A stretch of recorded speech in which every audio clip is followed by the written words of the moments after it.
Good morning, this is sailing yacht Extreme Ways. We're going to go on board and we're going to have a quick walk through and meet some of the crew, and we'll show you what's going on the yacht Extreme Ways. Come on board. We're just about to go racing in a few minutes, but we'll give you a quick walk through the boat. This is the back end of the boat, my end of the boat where I get to steer.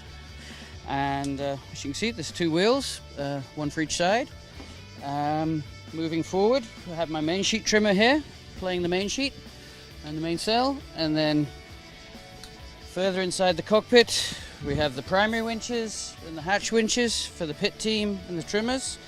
And as you see, they've got plenty of ropes to play with, all the usual stuff, all the halyards, all the clutches, everyone plays with. And then looking forward, you can see a set of instruments on the back of the mast for boat speed, wind speed and target speeds, and then you can see a carbon fiber spinnaker pole and halyards up the front. So it's just a pretty standard X-yacht, but we put a few race features onto it. And then I think what are the first things that you do when you come aboard and you're getting ready for a race? Well, the first thing is to make sure the sails are all in, and if you actually look downstairs you can actually see that all the sails are folded up and packed ready for racing down there. We get all the drinks on the boat and food on the boat, turn on the instruments, and we're ready to race. You also notice that we have a mast jack down there on the floor, the hydraulics, so we can actually set the rig for the wind strength that day. And so we make a guess on the wind strength, and then hopefully we get the tension in the rig absolutely right. So we've still got the sunshade on. That's going to be the first thing that comes off when we hoist, and then the mainsail will go up.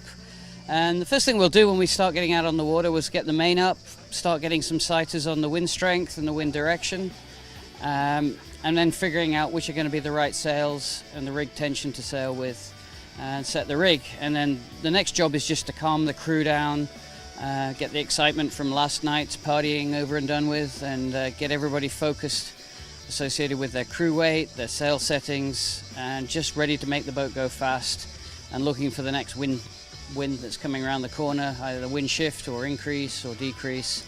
And it's really a case of just settling the crew and getting everyone quiet and focused, looking for wind, keeping the boat upright. You'll notice when we're sailing upwind, everyone's on the side of the boat with their legs over the side, to get as much riding moment as possible to keep the boat flat.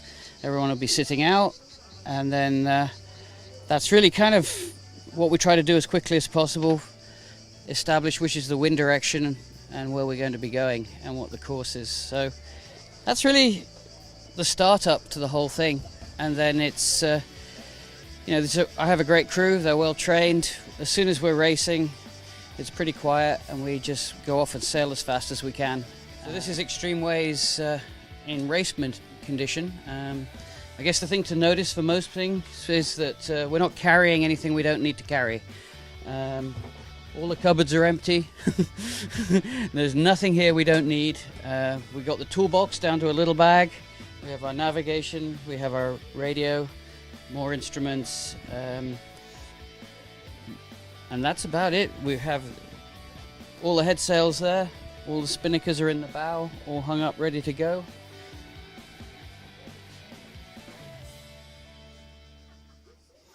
And then we have other spinnakers here if we're doing an offshore race, the asymmetric ones. Important things, drinks, refrigerator to keep everything cold, and most important, the espresso machine. Fundamental part of any racing yacht as far as I can see. And then everything else is empty. This is Lars. Hey. So Lars, tell me what it's like being the Bellman on Extreme Ways.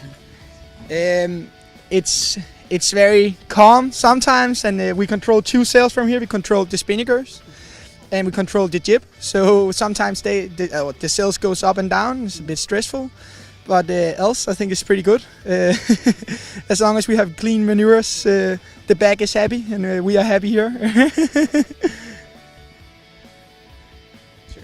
Great. Thanks, Lars. And tell us what you think about sailing through the Greek islands, getting here. Wow, what a fantastic trip. We had perfect wind, 10 knots the whole way.